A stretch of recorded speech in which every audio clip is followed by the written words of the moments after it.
Hello student, आज के lecture में हम जानेंगे structure of sperm. Structure of sperm की बात करते हैं तो स्पर्म बेसिकली अगर हम बात करते हैं तो ये मेल में पाया जाता है, मेल से स्पर्म निकलता है, ठीक है। और उसी स्पर्म के स्ट्रक्चर के बारे में हम डिस्कस करेंगे।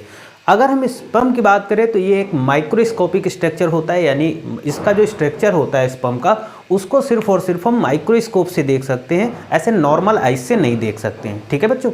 साथ ही हम बात करते हैं जब स्पर्म निकलता है तो स्पर्म जो आता है वो सीमेन के साथ आता है, यानी सीमेन के अंदर जो स्पर्म निकलता है वो एक सीमेन टाइप का निकलता है, एक लिक्विड निकलता है और उस लिक्विड के अंदर होता है हमारा स्पर्म। एक बार में अगर बात करें, एक बार में एक मेल 200 से 300 मिलियन स्पर्म इजुकुलेट करता है, यानी इतने स्पर्म निकालता है। जो स्पर्म होता है उसके स्ट्रक्चर की अगर बात करते हैं तो वो इस तरीके से होता है। और हम बात करें सीमेन की तो सीमेन स्पर्म को कहीं ना कहीं क्या करता है, न्यूरिशमेंट करता है, यानी उसको न्यूट्रिशन प्रोवाइड करता है, उसको प्रोटेक्ट करने का काम करता है, ठीक है। तो बात करते हैं, हम यहाँ पर बात करेंगे स्पर्म की बात करेंगे, ये मेल स्पर्म है, ठीक है। और इसके स्ट्रक्चर की बात करेंगे तो स्पर्म को मेनली 3 भागों में डिवाइड किया जाता है, 3 पार्ट में डिवाइड करते हैं, ठीक है। अगर हम इधर पहले पार्ट की बात करते हैं बेटा, यहां पर फर्स्ट पार्ट की बात करते हैं तो इस पार्ट को बोलते हैं हम लोग हेड। इस वाले पार्ट की बात करते हैं तो यहां का ये जो पार्ट होता है इसको बोलते हैं बॉडी, जिसे हम लोग मिड पीस या मिडिल पार्ट बोलते हैं। और ये जो लास्ट का पार्ट होता है जिसे बोलते हैं एंड पीस, यानी जो हमारा टेल होता है, ओके। तो ये 3 भागों में या 3 पार्ट में स्पर्म को डिवाइड कर दिया जाता है। अब हम हर एक पार्ट को बहुत ही अच्छे तरीके से समझने की कोशिश करते हैं। जो सबसे ऊपर का पार्ट बेटा बात करते हैं, ये स्पर्म का हेड पार्ट होता है, यानी यहाँ से यहाँ तक का जो पार्ट होता है वो स्पर्म का हेड पार्ट होता है बेटा। क्या पार्ट होगा? वो हेड पार्ट होगा। ये वाला जो पार्ट है बेटा वो हेड पार्ट है। हेड पार्ट में कौन कौन सी चीज़ें आती हैं? तो सबसे पहले हम बात करते हैं स्पर्म का ये जो ऊपर का भाग है, ठीक है। स्पर्म का ये जो ऊपर का भाग है, ऊपर का पार्ट है बेटा, इसको बोलते हैं हम क्या? इसको बोलते हैं एक्रोसोम, ठीक है बेटा। मैं फिर समझाऊंगा। स्पर्म का ये जो ऊपर का ये वाला जो पार्ट आपको दिख रहा है, ये वाला पार्ट, वो एक्रोसोम है, ठीक है। और एक चीज़ और मैं बता दूं, स्पर्म पूरा जो स्पर्म होता है वो एक प्लाज्मा मेम्ब्रेन के थ्रू क्या होता है, कवर्ड होता है ना। इस स्पर्म के चारों ओर एक प्लाज्मा मेम्ब्रेन प्रेजेंट होती है जो स्पर्म को क्या करती है, पूरी तरीके से प्रोटेक्ट करने का या सुरक्षित रखने का कार्य करती है। ये चीज़ समझ गए। तो एक्रोसोम जो होता है बेटा, ये ऊपर का जो पार्ट होता है क्रोमोसोम का, यानी जो ये शुक्राणु है, जो स्पर्म है, इस शुक्राणु का जो ऊपर का पार्ट होता है एक्रोसोम होता है।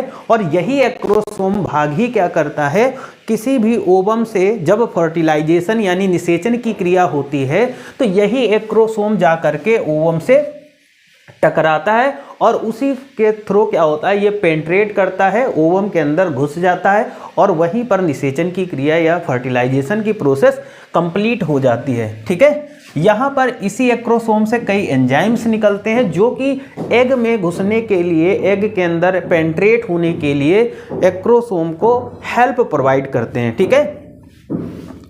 दूसरे पार्ट की बात करते हैं, न्यूक्लियस। यहाँ पर न्यूक्लियस होता है, यानी इस पार्ट में जो हेड का ये पार्ट होगा, यहाँ पर ये न्यूक्लियस पार्ट होगा और न्यूक्लियस के चारों ओर यहाँ पर फ्लूइड फिल होता है, ठीक है। यहाँ पर फ्लूइड फिल होता है। उसके नीचे आ जाते हैं बेटा, यहाँ पर अगर हम बात करें, ये वाला जो पार्ट होता है ये सेंट्रियोल पार्ट होता है बेटा। क्या होता है? सेंट्रियोल पार्ट होता है, नेक, ये गर्दन बोलते हैं ना, ये स्पर्म की गर्दन है। और इस गर्दन में यहाँ पर क्या होता है बेटा, यहाँ पर सेंट्रियोल प्रेजेंट होता है, ओके। नीचे बात करते हैं बेटा, ये जो बॉडी आ जाती है, बॉडी मतलब मिड पीस आ जाता है। मिड पीस में यहाँ पर होता क्या क्या है मैं बताने की कोशिश करता हूँ बेटा। यहाँ पर इस मिड पार्ट में यहाँ पर यहाँ पर माइटोकॉन्ड्रिया पाए जाते हैं। ठीक है बेटा, माइटोकॉन्ड्रिया पाए जाते हैं। माइटोकॉन्ड्रिया को आप लोग जानते हो कि इसको powerhouse of the cell कहते हैं, यानी ये सेल को क्या करता है, एनर्जी प्रोवाइड करने का काम करता है। वैसे ही स्पर्म में यहाँ पर जो मिड पार्ट होता है वहाँ पर माइटोकॉन्ड्रिया बेटा पाए जाते हैं, और ये माइटोकॉन्ड्रिया इस स्पर्म को एनर्जी देते हैं चलने के लिए। स्पर्म कुछ इस तरीके से फ्लैग जिगजैग करता हुआ चलता है, तो चलने के लिए जो एनर्जी देता है वो माइटोकॉन्ड्रिया। ठीक है, स्पर्म को एनर्जी कहाँ से मिलती है, माइटोकॉन्ड्रिया से मिलती है। ठीक है, उसके बाद में ये वाला जो पार्ट होता है स्पर्म का, इसको बोलते हैं टर्मिनल डिस्क। ठीक है, टर्मिनल डिस्क। और टर्मिनल डिस्क के नीचे देखो, यहाँ पर हम बात करेंगे टर्मिनल डिस्क के नीचे, यहाँ पर फिर हमारी क्या टेल स्टार्ट हो जाती है, यानी पूंछ स्टार्ट हो जाती है। ठीक है, पूंछ में देखो, अब ये प्लाज्मा मेम्ब्रेन मैंने बता ही दिया था कि स्पर्म के चारों ओर एक प्रोटेक्टिव लेयर होती है जिसे हम लोग प्लाज्मा मेम्ब्रेन के रूप में जानते हैं। ठीक, उसके बाद ये टेल पार्ट आ जाता है बेटा, यानी पूंछ आ जाती है। पूंछ में भी देखो ये इंड पीस आ जाता है, पूंछ का ये अंतिम भाग है।